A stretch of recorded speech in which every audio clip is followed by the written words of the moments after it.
Bonjour à tous et à toutes, bienvenue au Pluraliste, le média d'alternative politique et de débat. Le Pluraliste est un média qui vit grâce à vos dons.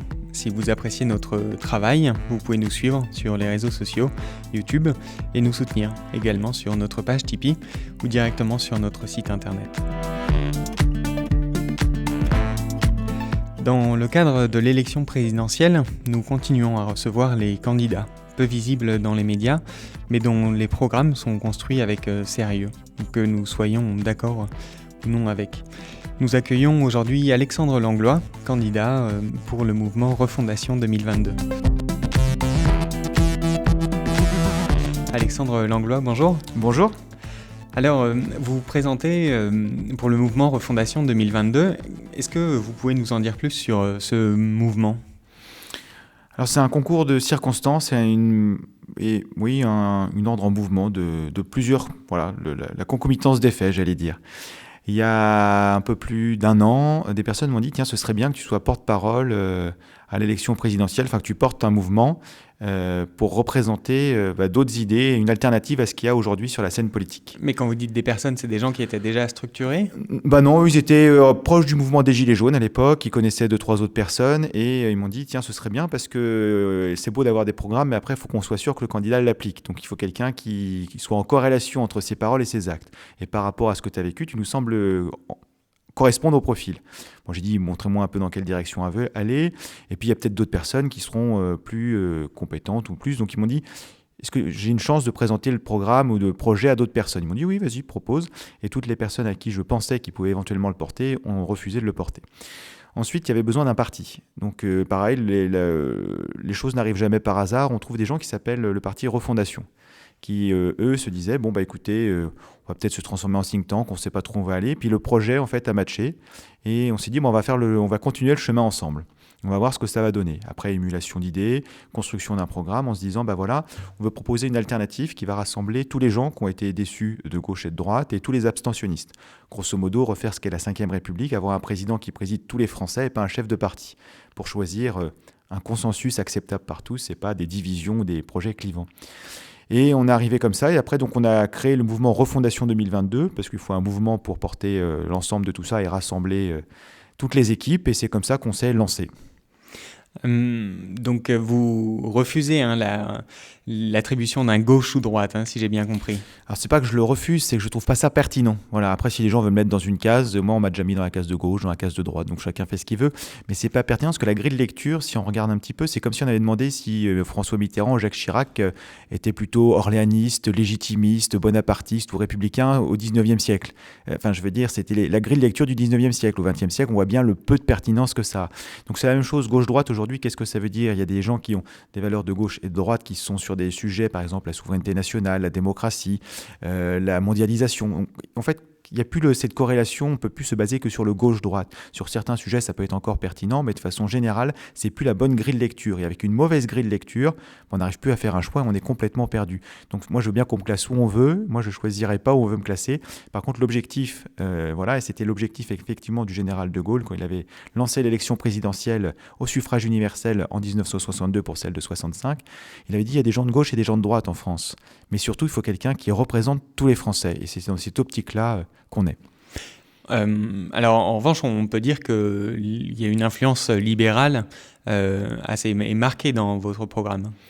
Ça dépend ce qu'on entend par le mot libéral. On veut mettre deux choses très importantes au cœur du sujet, c'est la liberté et la responsabilité. On ne pense pas que tout doit être dû par un État omniscient, omnipotent, mais qu'au contraire, une subsidiarité. C'est-à-dire qu'à chaque niveau, on règle les problèmes de chaque niveau. Si on peut régler quelque chose tout seul, pourquoi faire appel à toute la machine étatique ? Si on peut régler des choses en famille, réglons les choses en famille. C'est important de remettre des cellules et de réadapter toutes ces cellules. La famille a été un petit peu détruite, donc remettons la famille. Redéveloppons le tissu associatif, qui n'est pas forcément brillant en France. Il y a beaucoup de bonne volonté, mais qui n'est pas forcément aidé à sa juste valeur pour pouvoir atteindre tout son potentiel. Les communes aussi, il y a beaucoup de choses dans les communes qui peuvent être faites. Et au fur et à mesure, montons les échelons pour qu'à chaque niveau, chacun prenne ses responsabilités et la liberté d'agir sur le périmètre pour lequel il est compétent et pertinent surtout.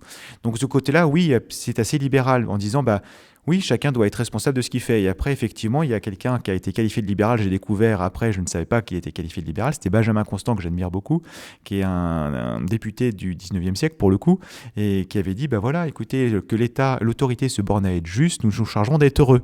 Voilà, c'est qu'on ne faut pas confondre les choses. C'est pas à l'État de rendre les gens heureux et de dire comment ils doivent être heureux. Il doit donner un contrat social à la Rousseau, où chacun est d'accord sur les règles. Et dans ce cadre-là, chacun puisse s'épanouir dans ce qu'il aime, ce qui lui fait plaisir. Et là, on est tous différents. Alors, on a passé là en revue pour l'instant les grands principes du mouvement Refondation 2022. Vous, quel est votre parcours personnel ?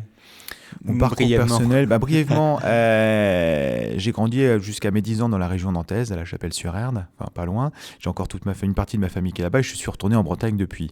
Mais après, mes parents, pour des raisons professionnelles, ont dû muter en région parisienne. Et comme il y a un des thèmes de la campagne, c'est l'immigration, déjà, moi, à cet âge-là, me dire partir de la Bretagne pour aller à Paris, c'était pas forcément facile de quitter ses amis, sa famille et de se dire, voilà, pour des raisons professionnelles. Donc, quand il y a des gens qui traversent la moitié du globe, je peux imaginer ce que ça peut faire pour des raisons similaires. Ensuite, j'étais à côté de Versailles, j'étais scolarité au collège-lycée Blanche de Castille, après université de Versailles-Saint-Quentin, en droit et sciences politiques, où je m'engage déjà syndicalement, dans le syndicat de l'Uni, en me disant, voilà, ce qui me semblait le plus pratico-pratique. J'ai jamais regardé à quoi servait une étiquette dans mes engagements, je regardais quelles étaient les valeurs défendues, quel serait l'outil le plus pratique pour arriver à un but. Ce qui m'énerve beaucoup, c'est qu'on dit, on te met telle étiquette, oui, mais qu'est-ce qu'on a fait derrière cette étiquette ? Et on peut voir, c'est que les organisations peuvent changer, donc du coup, les gens changent d'organisation, parce que les valeurs défendues ne sont plus les mêmes. Donc à l'époque, je défendais à l'Uni, ce qui m'a valu d'ailleurs d'être invité à la Garden Party en 2003 par Jacques Chirac. Voilà, c'est la petite anecdote, c'est la première fois que j'ai eu affaire à la presse. Donc aussi une anecdote, quand je sors de l'Élysée, un micro-trottoir d'un journal, et ils me disent, qu'est-ce que vous avez pensé du discours du président de la République ? Je dis, j'en sais rien, moi j'étais au petit four avec des copains, donc je ne peux pas vous dire. Ils m'ont dit, on va vous faire un résumé, et puis vous allez nous dire ce que vous en pensez. Donc je les ai écoutés, je dis écoutez, si vous trouvez personne, pourquoi pas, mettez mon témoignage, mais sinon peut-être trouver quelqu'un qui l'a vraiment écouté. Le lendemain, j'étais dans le journal. Donc c'est la petite anecdote. Ensuite, je suis rentré dans la police, parce que au début, je voulais faire juge. Et il y a un prof de droit qui m'a dit non mais de toute façon, ceux qui gagnent leur procès, c'est pas ceux qui ont la justice pour eux, c'est ceux qui ont le plus gros carnet d'adresses ou le plus gros carnet de chèques. J'ai fait c'est pas pour moi. Et la police permettait de servir les gens en me disant, voilà, moi j'interpelle les personnes ou je donne du renseignement, parce que moi j'étais dans le renseignement, pour éviter des infractions, et mes collègues de terrain peuvent présenter à la justice. Et on a fait notre partie du travail. Après, c'est pas à nous de savoir pour la suite, il y a d'autres personnes qui assumeront leurs responsabilités. Quand vous dites que vous étiez dans le renseignement, en quoi consistait votre travail concrètement ? Dans le renseignement, j'ai commencé dans le renseignement à l'aéroport de Roissy, puis après dans les Yvelines, et dans les services qui faisaient un petit peu le travail des renseignements généraux, parce que les renseignements généraux ont été détruits en 2008 par Nicolas Sarkozy, c'est-à-dire renseignement humain. Et moi, j'ai été sur Roissy à travailler sur du contre-terrorisme et du prosélytisme religieux. Et après, j'ai travaillé sur les Yvelines, plus sur tout ce qui était mouvements sociaux et tissu économique. Ce qui veut dire que j'avais des relations avec tous les chefs d'entreprise, les syndicalistes, des élus, dans leur mandat directeur de mairie et chef des employés et de direction. Et de savoir, en fait, le but du jeu était de savoir si jamais il se passait quelque chose un jour, qu'on ait tous les interlocuteurs en action et qu'ils puissent nous dire voilà ce qu'on pense et qu'on puisse faire une synthèse. Également aussi, quand des entreprises voulaient s'installer sur le département des Yvelines, le préfet disait qu'est-ce qu'on doit faire, est-ce qu'on doit accorder des aides, pas des aides, qu'est-ce qui est bien pour le département, on peut lui faire un petit panorama de ce qui se faisait déjà dans le département ou pas, et en fait avoir tout ce tissu économique et ce maillage de proximité. Et avec ça permettait d'éviter ce qui s'est par exemple passé pour le mouvement des Gilets jaunes, où tous les services de police de renseignement étaient aveugles, où ils ont débarqué sur des ronds-points par exemple en disant bonjour, on est la police, on voudrait savoir ce que vous faites. Effectivement, le lien de confiance se crée sur des années en avance, et quand le mouvement social explose par exemple dans une entreprise et qu'on connaît tout le monde, en général ça se passe très bien parce que tout le monde nous connaît, il y a des liens de confiance aussi bien au niveau de la direction, des employés, des salariés, de tous les interlocuteurs.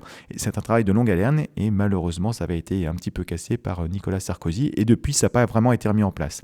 Et pour caricaturer, le jour J, c'était de savoir combien il y avait de manifestants, voilà, donc c'était de se dire est-ce qu'on a bien prévu, est-ce que ça s'est bien déroulé, est-ce que le plan d'action qu'on a prévu pour les policiers qui seront déployés était pertinent. Donc dans les Yvelines, en général, ça se passait bien. Et pour compter les manifestants, on rappelait les organisateurs, les journalistes et nous, et on comptait ensemble pour éviter, selon la presse, selon les journalistes, selon les syndicalistes. Et en général, du coup, on était d'accord sur un même chiffre parce que du coup, on avait tous compté ensemble. Donc c'était un peu le travail que je faisais. Et vous vous êtes engagé également au niveau syndical dans la police ? Au niveau syndical également, oui, parce que pour avoir le droit de travailler correctement. Voilà, avant de rentrer dans la police, j'ai un peu travaillé dans le privé pendant mes études. Et à chaque fois, mon employeur m'a toujours donné tout ce qu'il fallait pour que je puisse travailler. Là, dans un service de renseignement au XXIe siècle, nous n'avons pas de téléphone portable personnel. Donc, ils nous disaient, ils vous appelleront au bureau, mais je veux dire, plus personne n'appelle au bureau aujourd'hui. Tout le monde, en plus, dans un domaine de renseignement et d'information, ça va très vite. Les ordinateurs étaient mais d'un autre monde et très obsolètes. Pire encore, on n'avait pas de connexion directe, par exemple, pour aller sur Internet, ce qui veut dire qu'à chaque fois qu'on consultait des sites Internet, le gestionnaire du site voyait le ministère de l'Intérieur a consulté votre site. Au niveau discrétion, on était proche du niveau 0. Et du coup, j'avais demandé à mon chef de service, j'avais fait un rapport, je dis, voilà, moi j'ai besoin de carte de visite, d'un téléphone portable, de connexion Internet. Et on m'avait répondu, non mais vous êtes qu'un matricule, ça c'est une autre ligne budgétaire, vous n'aurez pas un centime de plus, vous avez qu'à rester dans votre bureau à rien faire. Donc là, ça m'a posé un problème sur le sens de mon engagement, sur la dépense de l'État, ce qui rebondit aussi après sur l'engagement politique que je peux avoir en me disant il y a besoin de restructurer cet État qui n'est pas comptable des deniers publics et qui surtout ne veut pas de vagues plutôt que de l'efficience et de l'efficacité. Là, j'étais allé voir les syndicats à l'époque qui ont pignon sur rue, ils m'ont tous dit oh là là, tu sais, on va pas embêter le directeur avec ça, on a des arrangements sur d'autres sujets, t'es en vacances toute l'année, c'est cool. Je fais non, c'est pas cool. Moi, le matin, je me lève pour bosser, sinon vous me faites un arrêté vacancier. Bon, je l'ai jamais eu. Et c'est comme ça que je suis rentré à la CGT, parce que ce qui me semblait l'organisme le plus pertinent à ce moment-là, avec Bernard Thibault. Et on a obtenu effectivement les téléphones portables. Tout ce qu'on a demandé, on les a obtenus.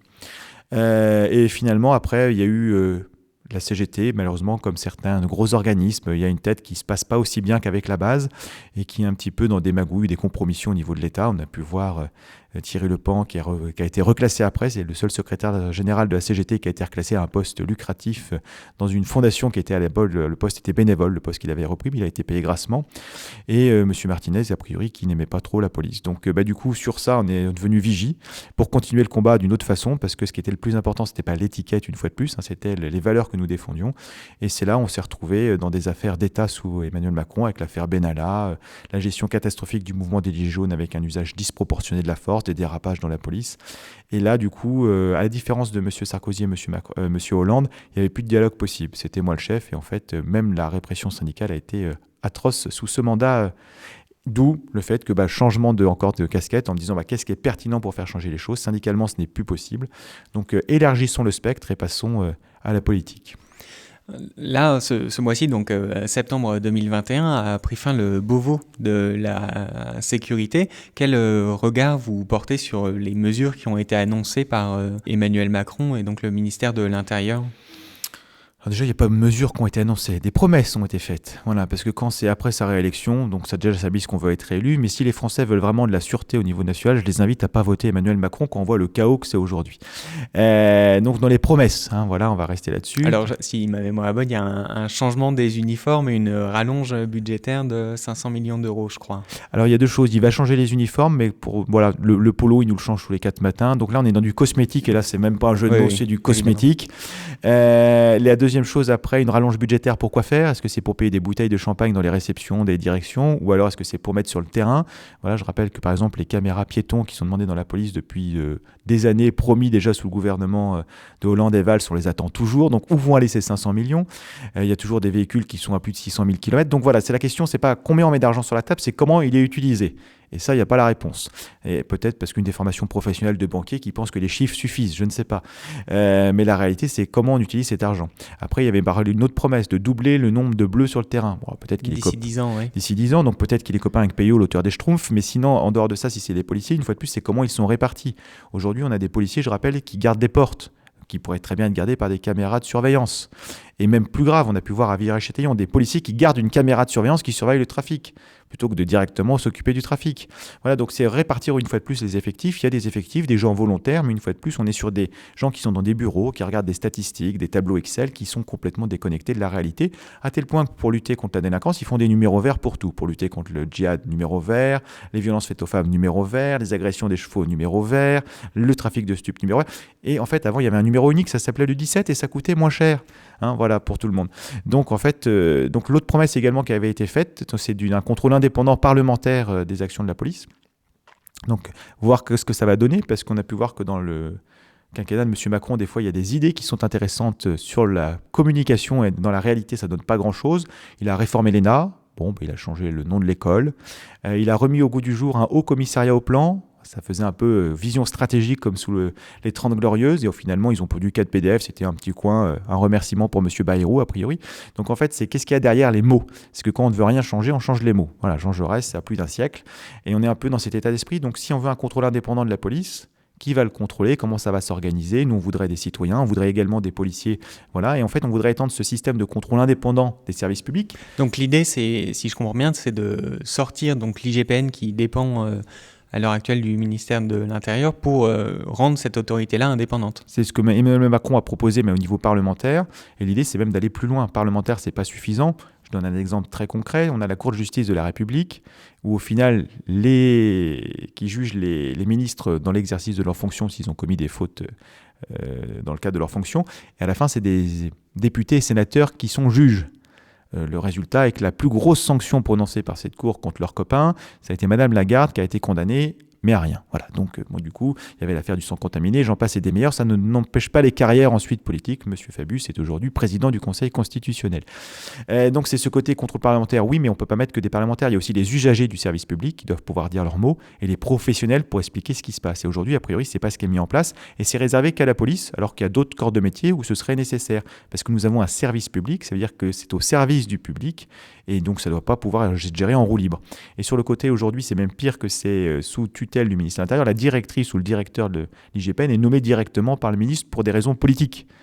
Donc du coup, après, c'est en bon et loyaux service, qu'est-ce qu'il y a besoin d'enquêter ou ce qu'il n'y a pas besoin, et on a vu toutes les dérives qu'il y a pu avoir ces dernières années.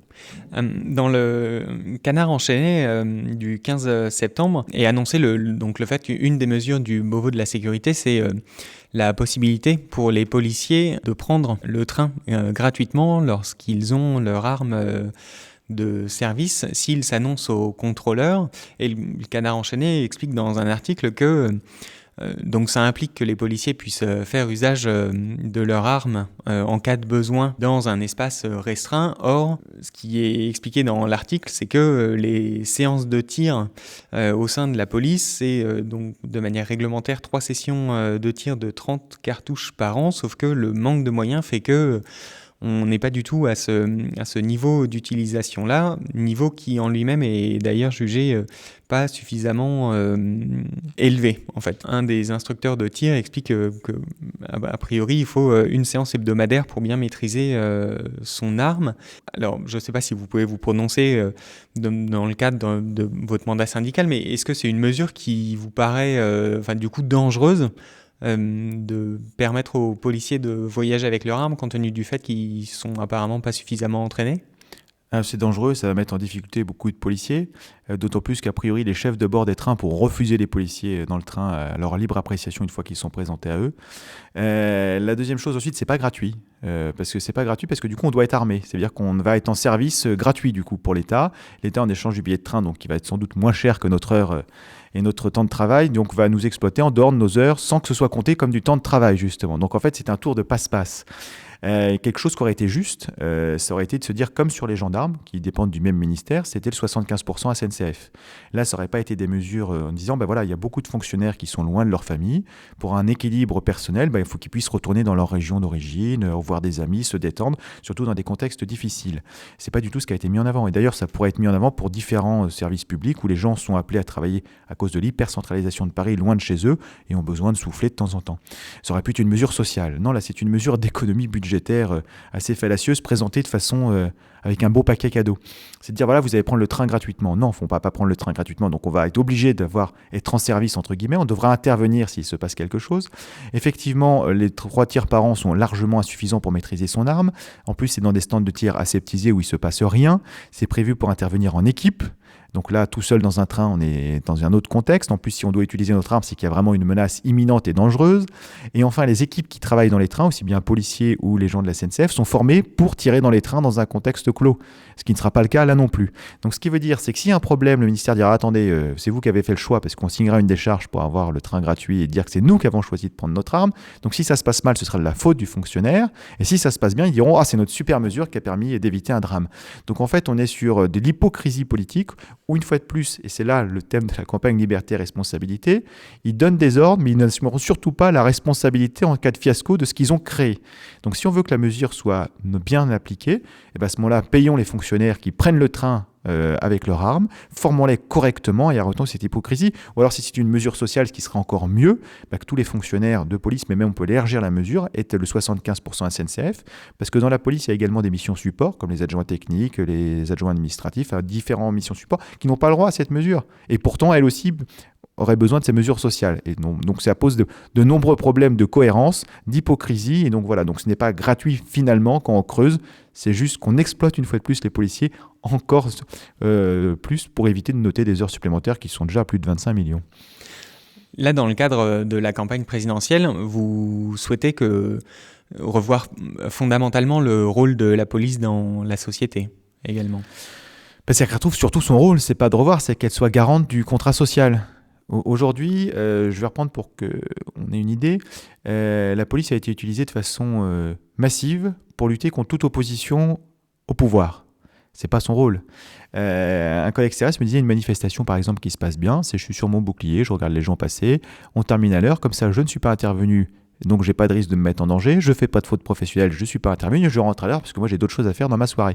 Et ça, c'est une manifestation qui se passe bien. Aujourd'hui, on voit bien que réponse politique, il n'y en a pas. Donc, que ce soit les écologistes COP21, on envoie la police. Manif pour tous, on envoie la police. Loi travail, on envoie la police. Gilets jaunes, on envoie la police. Débat sur le pass sanitaire, on envoie la police. Il n'y a pas de réponse politique.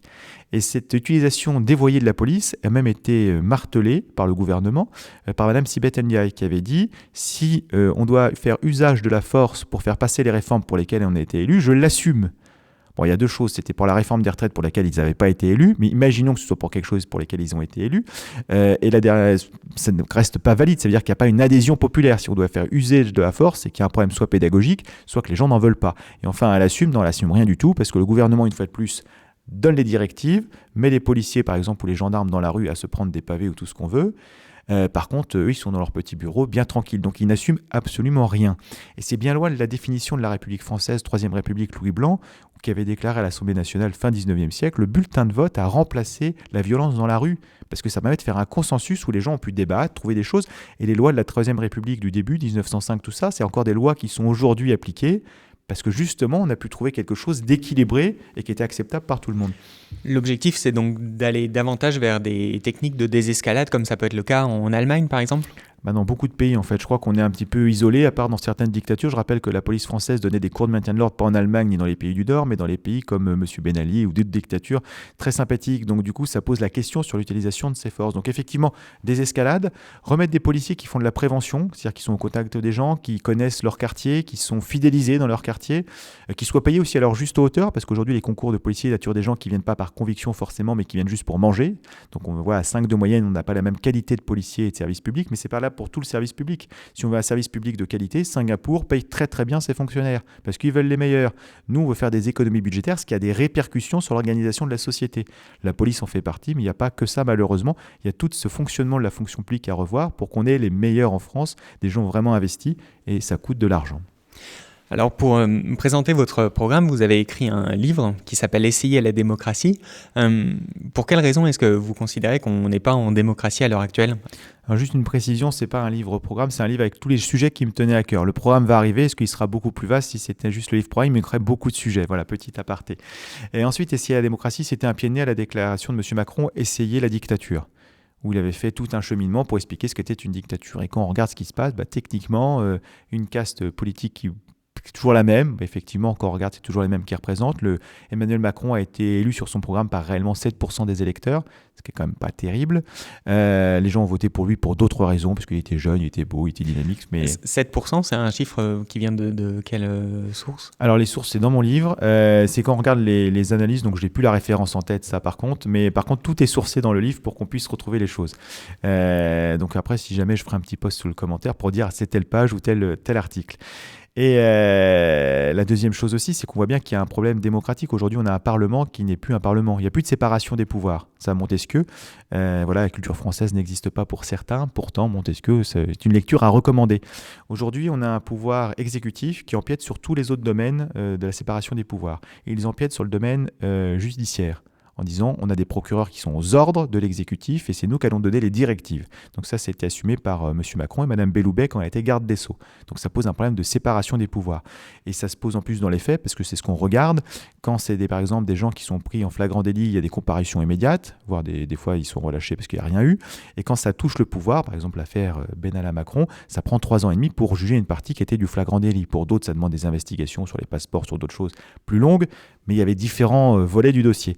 Donc il y a ce côté, on se dit justice à 2 vitesses, voire carrément à 3 vitesses quand on parle à la Cour de justice de la République qui s'occupe des ministres et que M. Hollande et M. Macron avaient promis dans leur programme de supprimer. Moi je pense qu'il faut effectivement la supprimer parce qu'il n'y a pas de raison d'être au-dessus des lois. Ça c'est de la monarchie. La deuxième chose, il n'y a plus de séparation non plus entre le pouvoir exécutif et législatif. Quand on regarde le quinquennat de M. Macron, toutes les propositions de loi, enfin en grande majorité, pas toutes, plusieurs centaines émanent de l'exécutif et quelques dizaines émanent des parlementaires, ce qui pose une inversion des valeurs. Le débat parlementaire a été annulé, voire pire encore cet été. M. Macron a fait des annonces le 12 juillet sur la crise sanitaire et sa gestion sur le pass sanitaire, etc. Il a pris des décrets d'application sans attendre le vote du Parlement. Et finalement, le vote du Parlement, il y a un petit rébellion des députés Modem UDI qui dit non, ça, il faudra qu'on change dans la loi. Donc, je ne sais plus quel point il fallait changer. Et finalement, ils ont revoté en appliquant les modifications demandées par ces députés. Mais après, les notes de service et l'application sur le terrain n'a pas changé parce qu'on a dit c'est déjà parti de toute façon. Donc, c'est-à-dire qu'on court-circuite complètement cette chose-là. Et enfin, la démocratie, il y a 2 façons de la démocratie. C'est la souveraineté représentative, ce qui est avec un Parlement, et la souveraineté directe, qui est la souveraineté populaire. Les 2 systèmes sont complètement différents. Ça avait été bien dit clairement par la BCS, un des constitutionnalistes de la première République française. Et il a dit, voilà, on n'est pas en démocratie, on est en système représentatif. Donc après, dans un pays de la taille de la France, je pense que plutôt que d'opposer les 2, on peut faire cohabiter les 2. Donc il y a une autre chose aussi, c'est le référendum. Tout au début de la Ve République, il y a beaucoup de référendums d'initiative présidentielle. Et depuis 2005, plus de référendums. Et pour cause. Parce qu'il y a eu un référendum, les Français ont dit non à un traité européen, et finalement, on le repasse en congrès. Donc ça pose un problème démocratique. C'est-à-dire que les gens qui ont les manettes des règles du jeu, je prends un exemple trivial, une partie de belote, 2 équipes de 2 joueurs. Une équipe a plus qu'il faut en main, ils disent nous, finalement, on change les règles. La deuxième équipe, ils disent faudrait qu'on soit tous d'accord. Ah non, c'est nous qui décidons tout seuls. Donc on va gagner la partie. Donc c'est pas très juste. Voilà, les gens comprendront qu'il y a un petit peu des tricheurs à moitié. Donc c'est ce côté-là supprimé et après instaurer également des vraies votations citoyennes sur le modèle suisse. Donc ça fait près en France 1 200 000 signatures de citoyens qui disent on veut un référendum sur tel sujet. Et pour éviter les moments émotionnels, on dit on réunit par tirage au sort une convention citoyenne qui va travailler sur le sujet pendant X mois en fonction du temps dont ils auront besoin. Et à la fin, tous les points seront mis au vote. Un par un. C'est-à-dire qu'on dira, par exemple, il y a 147 points, les 147 points sont mis au vote, et tous ceux qui ont la majorité sont mis en place de façon obligatoire. Je ne parle pas de la Convention citoyenne sur le climat, où Emmanuel Macron avait dit on va tout mettre en place, finalement il a fait le tri, il en a mis 3, il n'y a même pas de référendum. Donc quelque chose de vraiment l'aboutissement du processus démocratique. Et même, comme on est très attaché avec Refondation en 2022 au principe de subsidiarité, qui est aussi des référendums locaux dans les villes, au niveau départemental, régional, enfin que chaque échelon puisse se prononcer sur son périmètre, avec bien sûr adapté au nombre de voix nécessaires pour mettre en place ce référendum. Donc en Suisse, les citoyens ont la possibilité aussi bien de proposer des changements de la Constitution que parfois aussi s'opposer à des lois qui viennent d'être votées. Vous reprendriez toutes ces modalités-là ? Il y a des systèmes qui marchent, donc autant aller voir ce qui marche avant d'inventer des choses qui ne marchent pas. C'est-à-dire qu'on ne peut pas faire des référendums sur tout et n'importe quoi, sinon on est noyé sous le détail. Et là, le système représentatif est intéressant.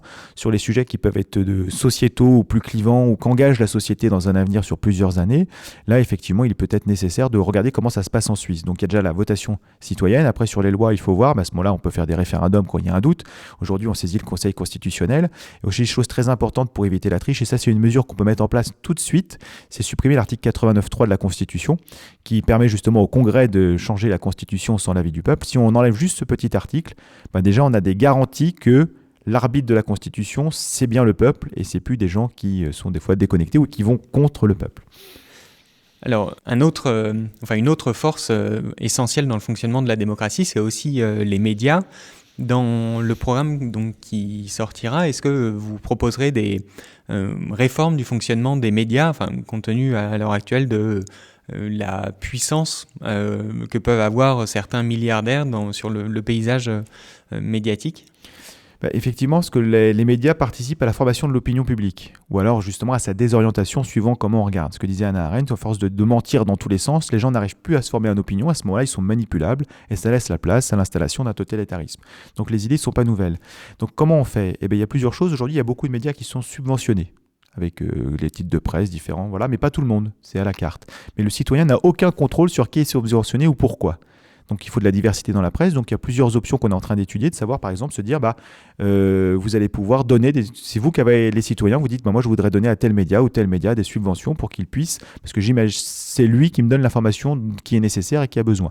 Donc on peut imaginer que sur la diversité des Français, il y aura une diversité de médias qui seront représentatifs de toutes les opinions et que chacun pourra regarder, sachant pertinemment que certains diront, nous, on a un parti pris éditorialiste de plutôt tel point, et après il faudra faire un effort intellectuel justement de comparer ces avis-là. L'autre chose aussi, là c'est les Suisses qui avaient eu un vote sur leur redevance audiovisuelle, ils avaient proposé la suppression, ils ont dit non, on ne veut pas la suppression, on veut contrôler les programmes du service public.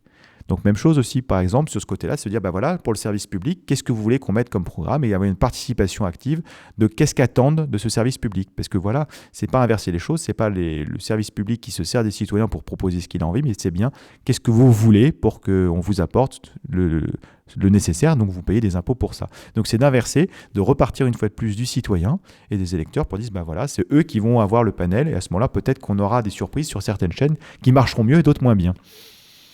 Alors, si on sort là un peu des thématiques de démocratie, au niveau économique, vous proposez des changements d'ampleur, enfin c'est des pistes qui sont ébauchées dans votre livre, notamment au niveau du commerce international, avec l'idée d'un contrat mondial. Alors je ne sais pas si vous souhaitez en parler compte tenu du fait que c'est une ébauche dans votre livre. Non, on peut en parler parce que ça c'est des choses moi j'ai remis dans mon livre parce que ça me paraissait pertinent. Après il y a la plupart des choses qui seront dans le livre, mais dans le programme. Mais ça en plus c'est inspiré justement d'un livre qui s'appelle Le Contrat mondial de Denis Père et un autre économiste qui s'appelle Jean-Yves Gomez qui avait écrit L'esprit malin du capitalisme. Et c'est de se dire, il y a un déséquilibre aujourd'hui. Et aujourd'hui, le commerce international est basé sur une guerre économique à outrance. À la base, le commerce avait été mis en place pour remplacer la guerre. Plutôt que d'aller voler à son voisin ce qu'on a besoin, on pourrait s'échanger ce qu'on a en surplus chez nous et rester bons amis. Et aujourd'hui, on est sur une guerre économique où chacun essaie de piller le voisin, de torpiller ses entreprises. Et pour le moment, le facteur d'ajustement, c'est le moins-disant économique et le moins-disant social. Donc c'est pas possible, dans un monde juste, on doit mettre des règles pour dire maintenant ce qui va faire la différence de prix, ce sera la qualité des produits ou le design ou tout ce qu'on veut, mais des faits qui sont réellement pour le consommateur. Donc pour ça, il faut que les pays, la France ne peut pas rester toute seule à mettre des barrières douanières dans son coin, il faut que tous les pays qui partagent à peu près le même niveau de vie, les mêmes critères sociaux et environnementaux se mettent d'accord pour dire tous ceux qui rentrent dans notre zone maintenant, on taxe pour compenser le fait que les autres, ils sont moins disants parce que c'est à cause de l'écologie ou du social. Concrètement, ça comprendrait qui est-ce que vous incluez dans ce groupe ? Pour le moment, c'est très fluctuant, mais j'espère que ce sera le plus large possible au fur et à mesure. Mais pour le moment, c'est les pays européens, les États-Unis, des gens qui ont à peu près les pays occidentaux, les pays qui commencent à émerger, qui sont capables de respecter des chartes. Donc après, ce sera justement pour ça de définir des règles. Tous ceux qui arrivent à ces règles-là, écoutez, vous êtes les bienvenus dans le club, parce que du coup, on sait que l'argent sera redistribué pour amélioration de la qualité de vie sans pour autant détruire l'environnement. Et après, donc, ça dépendra plus des pays. Au début, il y aura un cercle, effectivement, on voit bien les pays qui ont le même niveau d'économie et ceux qui ne jouent pas le jeu en exploitant la misère humaine, etc. Mais pour aller plus loin, parce que aussi, on ne peut pas faire les choses de façon tranchée, parce qu'il faut une évolution dans le temps. Et aussi aujourd'hui, par exemple, l'exemple, c'est qu'il y a des consommateurs français qui ne peuvent pas acheter leurs vêtements ailleurs que des vêtements, par exemple, produits au Bangladesh, à 8 ou 10 euros le t-shirt, qui se comprend. On ne peut pas leur dire demain, vous allez acheter français ou américain ou ce que vous voulez, avec des trucs qui vont multiplier par 10 votre budget, par exemple, vêtements. Et c'est de se dire, on va taxer avec des micro-taxes ces produits pour que, par exemple 10 centimes de plus par t-shirt, ce qui est possible pour le consommateur français, mais ces 10 centimes sont reversés au pays où c'est fabriqué. Là, par exemple, le Bangladesh pour le textile, pour augmenter le niveau de vie des personnes là-bas. Donc ça ne va pas se faire en 5 minutes, mais c'est pour faire aussi que ça augmente au fur et à mesure, pour qu'à la fin, ces personnes puissent vivre dignement, et qu'en France, au fur et à mesure, aussi également, on s'habitue à avoir plus de qualité, et sans pour autant pénaliser tout de suite le panier des ménages. Je veux dire qu'il y a on ne peut pas faire du jour au lendemain, on dit c'est comme ça, parce qu'il y aura forcément de la casse, et le but du jeu, c'est de laisser personne sur le bord de la route. Donc c'est là pour le coup plutôt un projet libéral qui encourage les échanges et qui a vocation à permettre à tous les pays de hausser leur niveau de vie. Mais on peut aussi considérer que le libre-échange dans sa structure, fondamentalement, a vocation à créer des déséquilibres, puisque le principe, c'est quand même la spécialisation des pays dans des domaines dans lesquels ils ont des compétences, ou en tout cas des avantages comparatifs par rapport aux autres. Aujourd'hui, ça donne par exemple le Brésil qui coupe de la forêt amazonienne pour mettre du maïs qui sera ensuite exporté en Europe, notamment. Est-ce que là, on sait qu'on arrive quand même dans une époque dans laquelle le nombre de déséquilibres, que ce soit climatique, au niveau des migrations, va être de plus en plus forte. Il y a des tensions qui vont se produire au niveau des ressources naturelles. Est-ce que continuer à encourager ces échanges est la bonne solution par rapport à ces tensions? Est-ce que l'objectif, ce serait pas plutôt d'essayer de produire les choses plus localement pour être moins dépendant de ces longues chaînes de valeur qui nous ont posé des problèmes dans la crise sanitaire, par exemple? Il y a plusieurs choses, parce qu'en fait, tous les sujets sont imbriqués. Donc, on ne peut pas raisonner en tuyau d'orgue en disant on va résoudre ce problème-là sans regarder les autres. Et effectivement, après, il y a aussi un souci de relocalisation. Relocalisation de ce qu'on peut relocaliser. Donc, les industries de pointe, on peut les relocaliser avec ce contrat mondial. On dit on va faire à côté de chez nous ce qu'on peut faire à côté de chez nous. Il y a le sujet de l'agriculture, où par exemple, on va devenir déficitaire, on va devoir importer de la nourriture. Et avec des choses assez aberrantes. Je vous vois cet exemple parce que je l'ai vécu. À un moment, j'étais dans une maison d'hôtes pour un week-end, et puis ils nous ont dit, vous voyez, à côté de chez nous, on avait une laiterie et un producteur avec des vaches, et il a vendu son exploitation. Il a dû, comme personne, il ne trouvait pas de repreneur, il a différencié les deux, il a fait la laiterie d'un côté et l'exploitation des vaches de l'autre côté. Donc il y avait le fromage d'un côté et le lait. Mais du coup, à cause des prix des marchés, le fromager importait son lait de Belgique, tandis que celui qui avait ses vaches devait exporter son lait, je ne sais plus dans quel autre pays. Alors qu'avant, tout était centralisé. Arrêtons ces aberrations. Remettons les choses en disant le lait est à côté, mettons-le à côté. Donc il faut organiser pour que ce soit possible. Ce qu'on produit localement, pourquoi l'importer? Les Suisses ont pu le faire, par exemple sur l'agriculture, en disant voilà, tant qu'on a avec un système douanier intéressant, quand il nous manque des denrées, on baisse les droits de douane. Quand on les a, on augmente nos droits de douane sur les produits qu'on produit chez nous. Ce qui permet à la fois de booster l'écologie parce qu'il y a moins de transport, la qualité des produits parce que c'est produit juste à côté de chez nous, parce que par exemple je prends le label bio, tout le monde a un label bio en fonction de tous les pays, donc là on saura que ce soit la qualité française par rapport aux critères français, et les circuits courts permettent aussi de savoir où ça pousse et des fois de renouer tout simplement avec les saisons. Deuxième chose, effectivement avec la crise Covid, on a pu voir si jamais il y avait un souci d'approvisionnement. La plupart des municipalités en France et des plans d'urgence sont basés sur qu'est-ce qu'on fait? On va servir au supermarché. Donc les supermarchés ont 2 à 3 jours d'autonomie. Après, c'est plié. Et du coup, c'est justement d'un point de vue résilience et même d'un point de vue stratégique, c'est de se dire comment on relocalise les choses essentielles comme la nourriture. Donc c'est de se dire il faut une commande publique pour les cantines en disant on va commander aux agriculteurs locaux.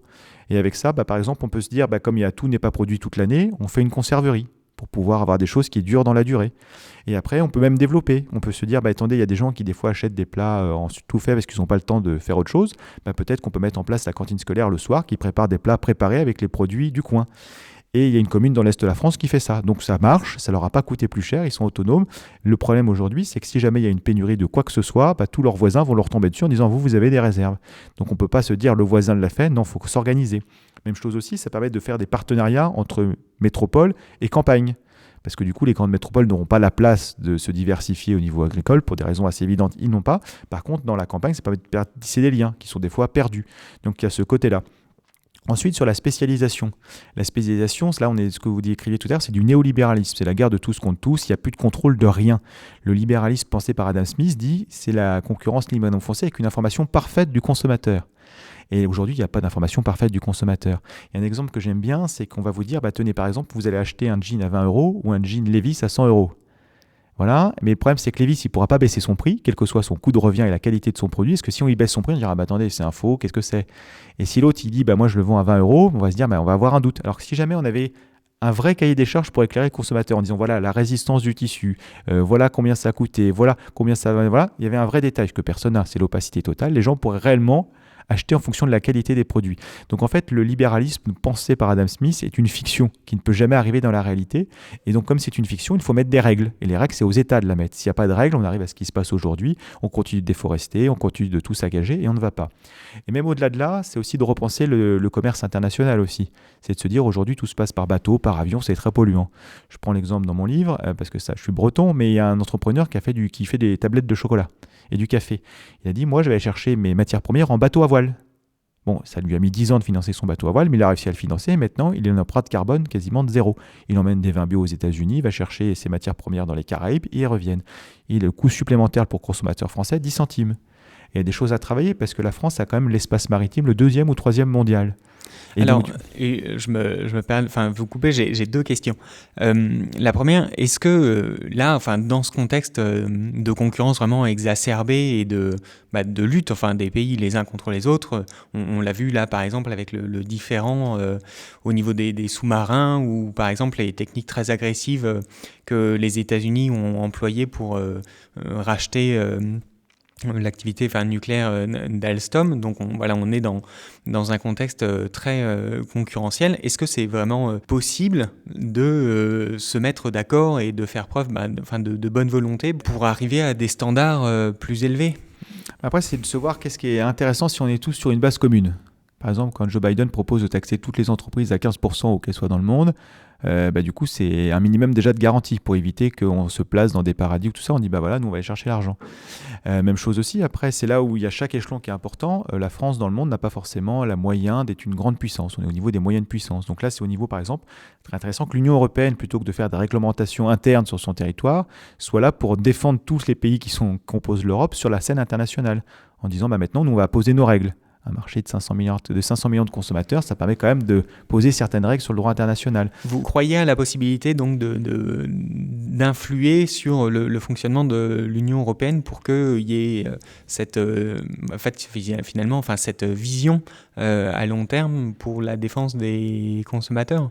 Aujourd'hui, c'est l'Europe détruit tout. On arrive à l'aboutissement. Crise sanitaire, plutôt que d'avoir une politique commune de recherche et développement et comment on lutte ensemble, chacun se vole des masques sur les tarmacs des aéroports. Au nom du néolibéralisme, on arrive que le port d'Athènes, le Pirée, soit vendu aux Chinois, à une entreprise chinoise. Donc pour le moment, l'Europe joue contre son camp. Donc soit on reste comme ça, mais ça n'a aucun intérêt. Tout le monde a le constat que pour le moment, ça avantage les non-européens. Ça n'a aucun intérêt. En plus, inter-européen, c'est qu'on prend les moins 10 ans sur les contrats de travail, on arrive à des travailleurs détachés, tout ce qu'on veut, alors plutôt qu'on devrait augmenter le niveau de chacun. Là, on est en train de tirer tout le monde vers le bas. D'ici quelques années, si on ne redresse pas la barre, on va tous se retrouver dans les pays un niveau du pays du tiers-monde, quoi. Il n'y a pas d'autre logique à l'aboutissement de cette néolibéralisme débridé. Maintenant, il faut remettre des règles. Si on se dit, maintenant, si on avait eu une politique commune en disant comment on gère cette pandémie au niveau européen, ce qui semblait avec des laboratoires de recherche et développement, comment on gère les masses selon les priorités sur tout le monde, plutôt que de se les voler. Comment on se fait pour sortir la Grèce de l'impasse où elle était, en disant plutôt que de lui enfoncer la tête sous l'eau, on dit on va vous tirer de là plutôt que de dépendre des capitaux chinois. Donc il y a des choses qui sont faites. Et l'Europe a été pensée comme ça au début, par exemple par le général de Gaulle, le plan Fouché 1962, une confédération d'États sur des grands sujets qui travaillent ensemble. Et d'ailleurs, dès ces années-là, le général de Gaulle encore, il avait été assez visionnaire, il avait dit si on laisse la commission prendre le chose, on va avoir un truc supranational qui va mettre un vernis démocratique, et c'est exactement ce qu'on vit, des décisions de technocrates qui ne vivent que par eux-mêmes, qui n'ont aucune puissance au niveau international, et c'est complètement décrédibilisé. Donc l'Europe est nécessaire à son niveau, mais aujourd'hui, elle ne s'occupe pas de son niveau, et aujourd'hui, elle joue contre son camp. Donc effectivement, il faut la changer. Comment on fait concrètement ? Il y a 2 façons de faire. Soit il y en a qui proposent le Frexit, c'est-à-dire que grosso modo, il y a une construction qui est faite, on rase l'immeuble et on recommence. Soit on se dit, il y a déjà un immeuble qui est commencé, il n'est pas terrible, donc on va le rénover et on va le changer. Voilà, et on va le reconstruire et le rénover. On est plutôt sur cette optique, en se disant, on va garder ce qu'il y a et qui marche de façon assez branlante et de recommencer une communauté peut-être. Une communauté comme ça avait été pensé au début, en disant, on va signer des partenariats au fur et à mesure et avec des règles. On n'a pas besoin d'être 200 au début. Je veux dire, l'Europe au début était 6. On aurait dû commencer peut-être par se fixer des règles à 6 avant de terminer à 27. Mais le plan Fouché, que vous mentionniez justement, alors il y a eu 3 versions jusqu'en 1962 et justement, ils ont été refusés par les 5 autres pays qui avaient plutôt l'envie d'aller vers quelque chose de supranational. C'est pas la vision du général de Gaulle qui s'est imposée dans la construction européenne. Effectivement, mais à l'époque, il y avait l'enjeu d'intégrer la Grande-Bretagne, et aujourd'hui, la Grande-Bretagne n'est plus là. Donc il y a déjà aussi un changement de paradigme. Il y a deuxième chose, les gens ont pu constater par eux-mêmes que l'Europe ne marche pas. Donc au bout d'un moment, on ne peut pas tordre les faits. Il y a l'expérience de ce que le résultat est là. L'Europe joue contre son camp. Donc maintenant, il faut peut-être changer de vision. Voilà. Et à l'époque aussi, également, c'est de voir l'Europe de façon plus large. C'est-à-dire que de travailler en partenariat, par exemple, de l'Atlantique à l'Oural.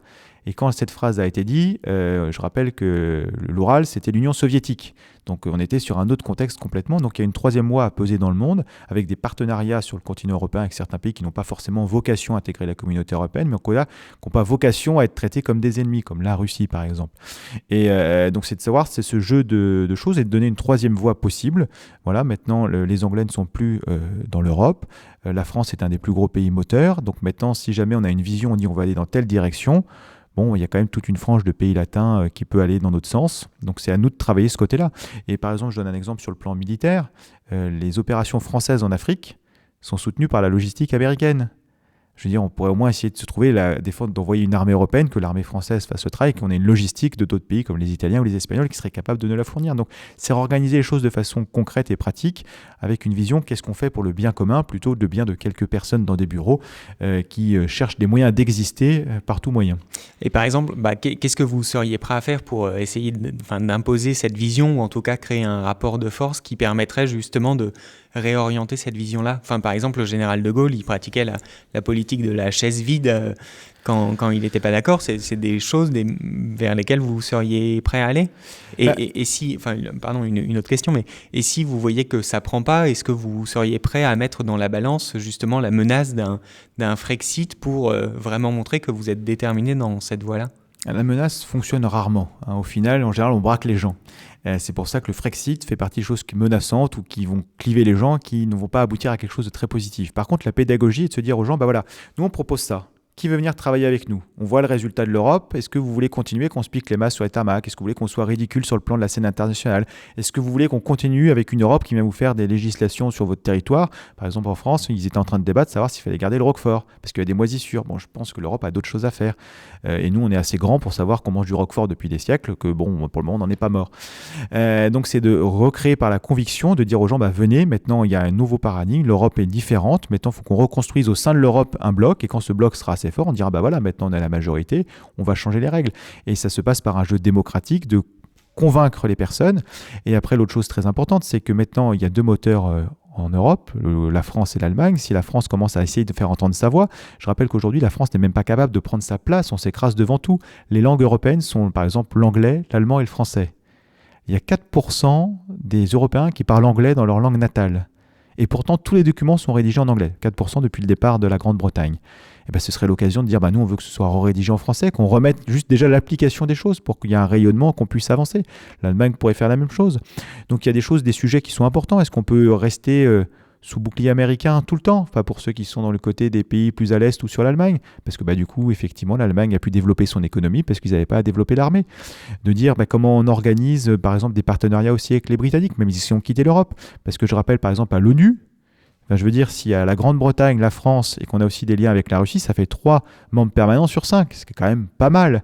Donc ça permet de peser sur différents sujets. Donc c'est qu'est-ce qu'on veut? Est-ce qu'on veut rester dans un statu quo avec quelqu'un qui s'écrase dès qu'il se passe quelque chose? Ou alors est-ce qu'on vient imposer ses idées en disant on va convaincre les gens, et si on a des bonnes idées, il n'y a pas de raison qu'on n'arrive pas à convaincre. Vous avez suivi les élections en Allemagne législatives se sont déroulées il y a 2 jours. Bon, il n'y a pas eu de grands tremblements de terre. Les coalitions qui vont se construire a priori seront plutôt stables.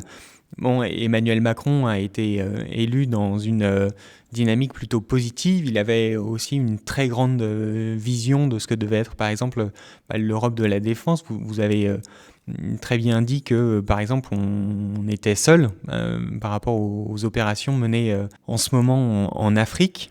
Vous comptez sur la possibilité vraiment de modifier le regard des Allemands, parce qu'il y a quand même des intérêts nationaux qui sont très prégnants en fait. Alors les Allemands, il n'y a pas que dans l'Europe, c'est un des moteurs, mais s'il y a d'autres pays comme l'Italie, l'Espagne, le Portugal, qui peuvent dire nous on veut une autre vision de l'Europe, parce que finalement pour le moment l'Europe sert les intérêts économiques allemands. On dit nous on est un petit peu les perdants de l'équipe, donc qu'est-ce qu'on fait? Et au bout d'un moment les Allemands ils n'ont pas la majorité en Europe, donc c'est aussi d'essayer de créer en disant quel est l'intérêt et le consensus acceptable par tous, plutôt que de s'écraser en disant oui c'est les Allemands donc on dit rien. Donc il y a des bonnes idées en Allemagne, c'est pas de faire de l'opposition, c'est de dire comment on construit l'Europe tous ensemble plutôt que dans l'intérêt particulier dans certains domaines des uns ou des autres, et finalement on est sur un patchwork d'intérêts particuliers sans vision commune.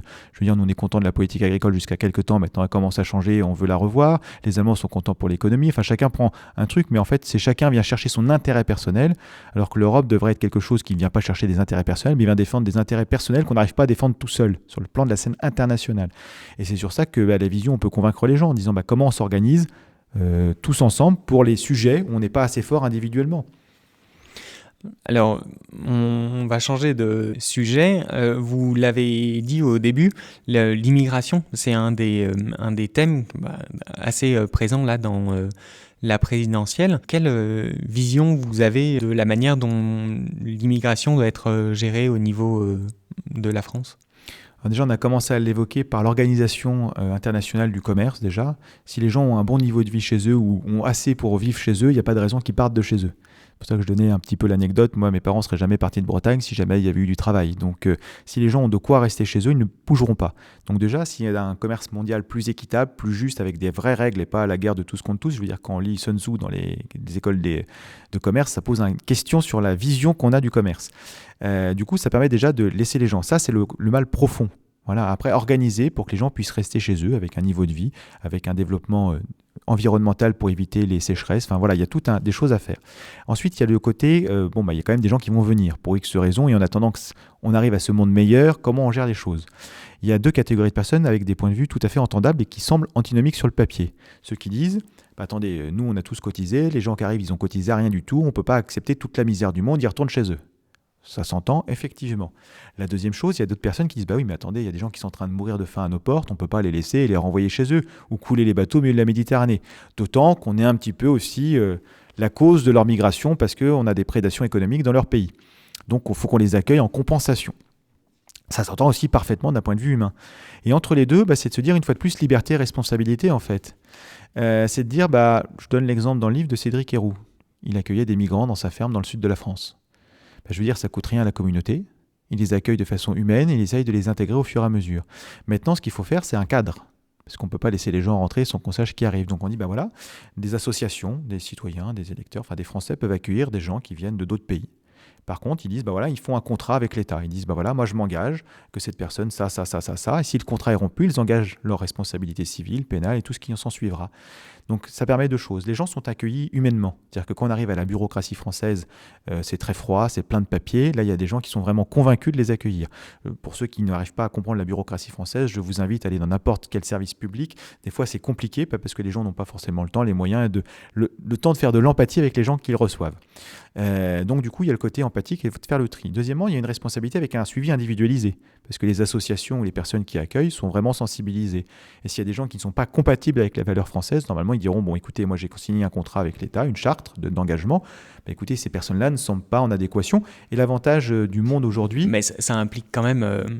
il y a plusieurs choses, mais donc c'est une responsabilité de l'État, tout de même, l'État fixe le cadre. D'accueillir des personnes.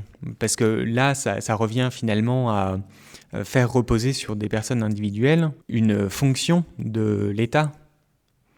Qui a dit que c'était l'État qui devait s'organiser ça? C'est chaque pays s'organise comme il veut et il y a plusieurs possibilités. Soit l'État organise, soit l'État peut déléguer. Il y a plusieurs choses qui sont possibles et l'État garde un contrôle avec un cadre légal en disant voilà ce qu'on vous propose. La deuxième chose, par contre, il y a plusieurs choses. Donc ça, c'est pour les gens qui viendraient sur le territoire. Les gens qui arrivent au dernier moment aussi, ils disent on vous laisse l'opportunité que quelqu'un se présente, une association pour vous accueillir. Et la deuxième chose aussi, c'est qu'après, il y a aussi des frais, par exemple pour les reconduites frontières, qui coûtent des millions d'euros tous les ans, qui pourraient être plus utiles justement à aider ces associations et ces personnes à accueillir dignement les personnes, pour que l'État prenne sa part et qu'effectivement, il puisse aussi avoir des réductions d'impôts sur ça. Ce qui évite par exemple ce qu'on a pu voir dans Paris 16e, on est prêt à accueillir tous les migrants, sauf chez nous, quoi. Pas dans notre quartier parce que c'est pas beau. Donc aussi les gens qui disent on veut accueillir toute la misère du monde, mais pas chez nous parce que voilà, on veut s'acheter une bonne conscience, mais chez le voisin, ça marche pas. Là, les gens sont vraiment convaincus de ce qu'ils font, et tous les hypocrites qui disent on veut accueillir toute la misère du monde, mais plutôt dans l'arrondissement ou la ville d'à côté, du coup, soit ils prendront leurs responsabilités, soit ils fermeront leur bouche. Et enfin, il y a une dernière chose sur l'immigration, parce que l'immigration est un sujet complexe et diversifié. Il y a aussi le droit d'asile, et là qui dépend de l'État. Parce que le droit d'asile, c'est une fierté française d'accueillir les gens qui se battent dans leur pays pour les valeurs que la France professe.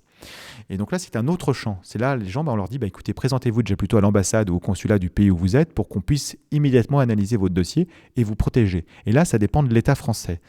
Par exemple, on a pu voir, et ça c'est très mal fait aujourd'hui, le droit d'asile est complètement dévoyé parce que justement, il y a des raisons économiques et c'est la façon la plus simple de pouvoir le rester sur le territoire. Je donne 2 exemples dans mon livre. Un exemple de Tchétchène, 2 fois, pour montrer qu'il n'y a pas d'acharnement contre la Tchétchénie. Mais par exemple, celui qui a assassiné Samuel Paty. Il a eu des funérailles nationales dans son pays d'origine. Donc moi, quelqu'un qui est menacé, qui a le droit d'asile et qui a des funérailles nationales pour avoir commis un acte de terrorisme, ça me pose question sur le filtre qu'il y a eu pour l'accueillir en droit d'asile. À l'inverse, un opposant réel au gouvernement tchétchène a été assassiné à Lille parce qu'on n'a pas su le protéger. Et enfin, ça pose la question de, par exemple, des lanceurs d'alerte, comme Julian Assange, où on l'accueille bien évidemment. Et ce qui est rigolo, ce que je cite dans le livre, c'est que Dupond-Moretti a fait une lettre ouverte à Emmanuel Macron pour l'accueillir. Puis quand il est devenu garde des Sceaux, plus de son, plus d'image, alors qu'il avait pour le coup le pouvoir d'agir. Donc toutes ces personnes, évidemment, il faut les accueillir. Et là, c'est la responsabilité de l'État, parce que c'est des gens qui viennent pour des valeurs ou qui ont défendu des valeurs à l'autre bout du monde et qui doivent être protégés. Donc il y a différents niveaux. Et encore, la dernière chose, les gens qui viennent sur le territoire pour du tourisme, on reste sur du tourisme. Voilà. Et enfin, encore un dernier cadre, si j'allais oublier, c'est le côté scolaire, les études. Et là, je pense que pour le rayonnement de la France, effectivement, il faut inciter les gens à venir étudier en France, d'où qu'ils viennent, et faciliter leur intégration dans les universités françaises, parce que du coup, comme ils viennent voir notre culture, quand ils retourneront chez eux ou ils s'impliqueront dans la société civile française, ils auront les valeurs de la France avec le niveau d'études français. Vous avez pris tout à l'heure l'exemple de Cédric Herrou, mais sa démarche est quand même un peu spéciale. Il n'avait pas au début la volonté forcément d'accueillir des migrants, c'est plutôt de sa part une réaction face à la misère des gens qui arrivaient. Donc il a réagi face à une situation de fait, mais il y a quand même une différence entre être favorable à un idéal et s'investir corps et âme dans une cause parce qu'on y est contraint par les événements. C'est-à-dire que personne ne peut jamais être contraint. Il a fait ça parce que c'est ce qui lui semblait le plus humain. Mais je veux dire, il y a d'autres personnes qui habitent juste à côté de chez lui qui n'ont pas eu la même réaction. Donc après, ça, c'est les valeurs que chacun veut défendre. Et justement, le but d'avoir un accord cadre avec l'État sur ça, c'est que chacun puisse justement aller au bout de ses convictions tout en ayant un cadre légal et sans être embêté. Et se dire, voilà, on peut faire les choses. Et aujourd'hui, il y a déjà beaucoup d'associations qui travaillent sur le sujet de l'immigration. Donc aidons-les à accueillir mieux et bien. Donc c'est de ce côté-là, en fait. Personne ne peut être contraint à rien. Et le cas de Cédric Herrou, il a des voisins qui n'ont rien fait. Donc je veux dire, c'est lui, ses convictions profondes. Donc si jamais ses convictions profondes, et c'est le principe de subsidiarité, je veux dire, c'est lui qui le sait, c'est pas l'État qui va le savoir à sa place. Donc l'État doit donner le cadre légal, encadrer pour que ça se passe bien pour tout le monde et qu'on puisse vivre tous le mieux possible. Et voilà, l'autorité doit se borner à être juste, je le rappelle, et puis chargeons-nous d'être heureux. Et vous avez expliqué tout à l'heure que dans le cadre de cet accord cadre, justement, des personnes qui s'engageraient à accueillir des migrants. Alors, dans votre livre, vous expliquez que les personnes ou les associations doivent s'engager à être responsables pénalement, financièrement, également des personnes qu'elles accueillent. C'est-à-dire que oui, après c'est dans l'accord, donc après c'est définir sur quel point elles sont pénalement répréhensibles, quel point civilement elles sont répréhensibles, et c'est là où il y a besoin d'un cadre légal pour définir les responsabilités de chacun. On ne peut pas dire vous êtes responsable de tout, ça ne marche pas non plus, parce que la responsabilité individuelle de chacun, le fait d'autrui ne peut pas engager la responsabilité d'un autre, sauf si justement il y a eu un accord qui a été décidé. Et financièrement, oui, c'est ce qui pose la question, donc à double titre en fait, il y a 2 fois il y a un problème en fait, de dire effectivement les gens, il faut qu'on puisse les aider à rester sur le territoire sans pour autant qu'ils soient à la rue, donc les personnes qui les accueillent, a priori, elles font ça pour qu'elles soient accueillies dans la dignité. Donc du coup, de se dire dans quel cadre vous les accueillez. Et je pense à ça aussi, parce que là, c'est des exemples qu'on m'a remontés, des gens qui rencontrent des personnes à l'étranger et qui veulent faire leur vie avec. Au début, elles doivent justifier d'un certain niveau de salaire en France en disant vous pouvez l'accueillir, mais si vous avez tel ou tel niveau. Là, de dire on vous fait confiance pour accueillir telle personne, parce que vous allez vivre en couple, ou c'est des amis ou ce que vous voulez, et on vous fait confiance. Quand vous invitez des amis chez vous, En général, vous avez de quoi les nourrir, les loger en fonction de ce pourquoi vous les avez invités. Ben, c'est la même chose. Remettons ça sur le côté de l'invitation et du savoir-vivre. Ça implique quand même d'avoir de la place chez soi, d'avoir des ressources financières. Et puis là, dans les profils des migrants qui arrivent à l'heure actuelle, il y a des personnes qui ont été, par exemple, vendues comme esclaves, torturées, qui, avant de se préoccuper de s'intégrer, ont aussi quand même vécu des traumatismes très forts. Et ben on est bien d'accord, mais du coup, à ce moment-là, qui est la personne la mieux pour orienter ces personnes en disant, voilà, j'ai vécu ça, vers le spécialiste, le médecin qui pourra s'occuper de cette personne. Parce que la médecine en France doit être pour tout le monde. Quand les gens sont sur le territoire, en général, ils ont une volonté d'être arrivés, c'est pas forcément facile. Et deuxièmement, de tout simplement, quand il y a par exemple un virus ou une maladie qui circule, elle fait pas de distinction. Donc le mieux, c'est que tous les gens qui arrivent sur le territoire puissent être soignés et en adéquation par rapport à ce qu'ils ont vécu. La deuxième chose aussi qui ne dépendra pas des associations, c'est qu'elles puissent les orienter vers des gens, des services étatiques français qui les intègrent en disant, on va vous donner des cours, on va vous donner des choses. On est sur le côté logistique d'un côté, et après le côté intégration peut être fait en partenariat avec l'État français, en disant, là vous avez des cours, là vous avez des médecins pour que la chose se passe le plus facilement possible. Aujourd'hui, la bureaucratie française s'en occupe, mais justement de façon froide et automatique. Les associations ont des budgets à dépenser dans tous les sens aussi, donc recentrons sur l'accueil des personnes, l'invitation chez nous, remettons l'argent plutôt que dans des procédures judiciaires à rallonge qui coûtent des millions d'euros, des reconduites frontières qui coûtent des millions d'euros, cibler les seules personnes qui a vraiment besoin de reconduire chez elles, et que cet argent du coup économisé permette justement d'accueillir dignement, de donner des structures pour que les gens puissent connaître la France, prennent des cours, puissent être soignés et être accompagnés dans ce qui se passe. Donc les deux ne sont pas antinomiques, c'est juste la case de départ. Il faut qu'il y ait des gens qui veulent dire nous on prend la responsabilité entre guillemets parce qu'on a la liberté de les accueillir, et après l'État français doit prendre sa part de responsabilité aussi en disant nous on est les institutions, donc on va y passer sur certaines choses, l'éducation c'est public, la santé c'est public, enfin voilà. Est-ce qu'il y a un autre sujet que vous souhaitez aborder ? Il y en a beaucoup, mais après là c'est dans combien de temps il nous reste ? 10 petites minutes. 10 petites minutes. Il y a un sujet qui est en débat encore dans le programme, mais moi qui me tient à cœur, c'est sur la notion d'héritage. J'avais discuté avec des Gilets jaunes qui étaient venus me voir lors d'une conférence, qui m'ont dit on peut discuter de tout ce qu'on veut, de la démocratie et tout ce qu'on veut, mais tant qu'il y aura une concentration des richesses entre les mains des mêmes, ça ne marchera pas. Je dis effectivement, mais qu'est-ce qu'on propose qui n'est pas clivant sur le sujet ? Et c'est ce que j'explique dans mon livre, c'est qu'effectivement, ils ont proposé une idée très intéressante basée à la fois sur les recherches de M. Piketty et ses chiffres et les chiffres de l'INSEE. Avec des chiffres que, en fait, en couplant les deux, ils ne sont publiés nulle part. C'est-à-dire comment est répartie la part d'héritage en France, qu'elle le lègue aux générations futures. On sait qu'en moyenne, une génération, les parents lèguent à leurs enfants de façon sans division en médian plus de 220 000 euros. Voilà, c'est médian. Et ils ont dit, on va partir du principe qu'on va donner libre de droit de succession jusqu'à 650 000 euros. 750 000 s'il y a des personnes en situation de handicap. Parce qu'en général, les parents font plus pour aider leurs enfants qui peuvent avoir des difficultés médicales. Et se dire, c'est libre de droit. Ils ont dit, ça, le chiffre qu'on ne trouve jamais, c'est que ça concerne 90% des Français.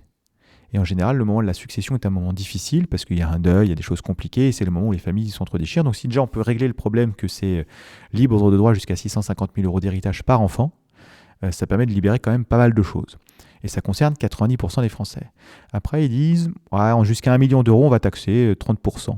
Et là, le régime est encore plus favorable que le régime actuel pour jusqu'au 1 million d'euros. C'est-à-dire que même ceux qui, pour le moment, lèguent 1 million d'euros par enfant, donc le régime serait plus favorable, malgré la taxation quand même légère dessus. Et au-delà d'1 million d'euros, ils disent, là, on taxe à 70%. Et si jamais il y a des actions, les actions ne peuvent pas être cédées dans les gens qui ont plus d'1 million d'euros, elles sont forcément redonnées aux salariés pour qu'ils puissent redevenir au fur et à mesure propriétaires de leur entreprise, c'est-à-dire qu'il y a des holdings pour que les salariés se réapproprient leur entreprise au fur et à mesure du temps. Cette idée est partie en disant plusieurs choses. C'est-à-dire que déjà, 99% des personnes sont gagnantes, parce que ça leur coûte moins cher d'un point de vue tout simplement bêtement bénéficiaire. La deuxième chose aussi, c'est ce qu'avait dit Warren Buffett, un milliardaire américain. Il a dit, moi je serais prêt à léguer à mes enfants suffisamment pour qu'ils n'aient besoin de rien, mais pas assez pour qu'ils ne fassent rien. Et effectivement, ce milliardaire va donner la plus grande partie de sa fortune à des fondations pour obliger ses enfants à travailler.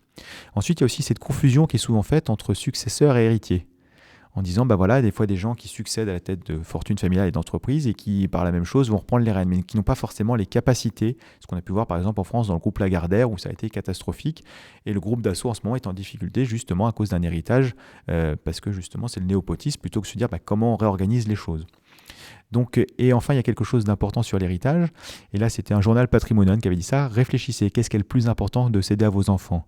De céder un savoir-être et de l'amour que vous aurez pu partager du temps avec eux, ou un patrimoine financier. Et en fait, quand on regarde les choses, tout est lié. Et en fait, on peut faire quelque chose à la fois de juste et équitable. Et avec cette réforme, ça permet déjà de gagner même plus d'argent que là, ce qui se passe aujourd'hui dans les caisses. Et deuxièmement, de mettre en place aussi quelque chose, normalement, donc de financer, que les jeunes qui se lancent dans la vie puissent avoir un petit pécule de 40 000 euros pour pouvoir se lancer dans le niveau entrepreneurial ou ce qu'ils veulent pour se lancer dans la vie.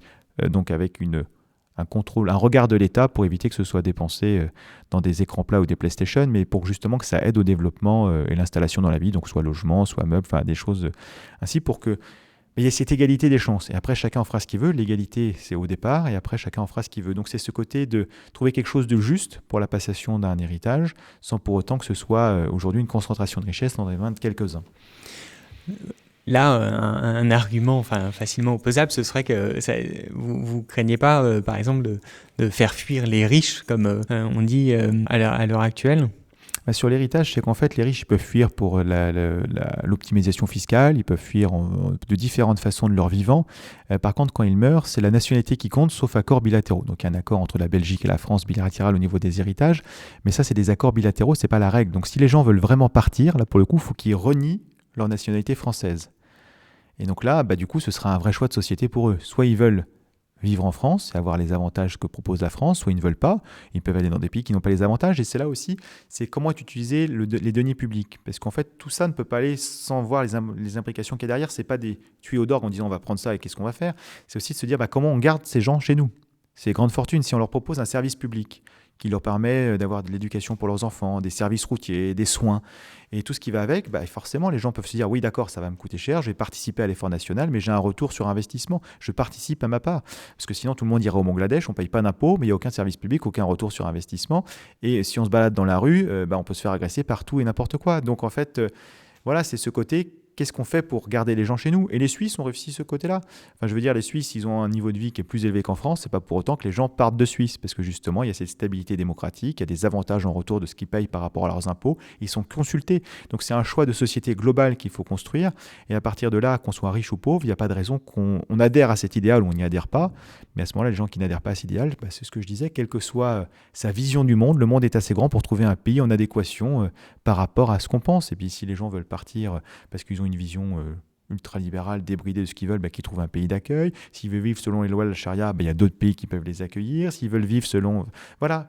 Et le monde est assez grand pour que chacun puisse trouver un endroit où il peut s'épanouir. Maintenant, la France va défendre des valeurs et des idées. Maintenant, est-ce que les gens veulent participer à ce projet de société? Et là, ça dépend de la nationalité. Donc l'héritage, on ne peut pas tricher avec.